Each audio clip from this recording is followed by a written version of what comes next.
Trailer చూసిన తర్వాత ఈ వాంటెడ్ టు జాయిన్ రా అని తెలిసింది. ఆ రా జాయిన్ అవ్వడానికి ఆయన చేసే కష్టం బాగుంటుంది, కానీ అంత జోవియల్గా సరదాగా రాని ఎవరు వాళ్ళ చేతుల్లో తీసుకుని వాళ్ళు ఇష్టం వచ్చినట్టు చేయడం అనేది అంత కరెక్ట్గా అనిపించలేదు.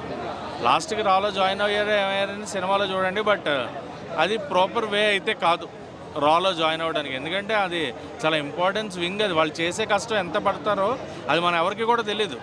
వాళ్ళ కష్టం ఏంటి, దేశం కోసం వాళ్ళు ఎంత కష్టపడుతున్నారు అనేది. సో అలాంటి వింగ్ను పట్టుకుని కొంచెం కామెడీగా చూపించినట్టు అనిపించింది. రెస్ట్ ఆఫ్ ద ఫిలిం అయితే చెప్తున్నాను కదా, సిద్ధు గారు అయితే వన్ మ్యాన్ షో. సింపుల్గా ఆయన సింగిల్గా దొల్లగొట్టేసాడు సినిమాని. వాళ్ళ ఫ్యాన్స్కి సిద్ధు గారి కోసం చూడాలి అనుకుంటే they can watch. And Vaishnavi గారి పెర్ఫార్మెన్స్ ఉన్నంతలో ఆవిడైతే బాగా పెర్ఫామ్ చేశారు. బట్ ఇంకా చేయొచ్చు, బెటర్ ఉంటుంది, ఆమె క్యారెక్టర్ ఇంకా బాగుండొచ్చు అని అనుకున్నా. డ్యూయల్ రోల్ అంటే ఒకళ్ళే చూసిన వాళ్ళకి అర్థమైపోతుంది, డ్యూయల్ రోల్ ఏం కాదు. సో గొప్ప పెర్ఫార్మెన్సెస్ అయితే లేవు భయ్యా సిద్ధు గారి దగ్గర.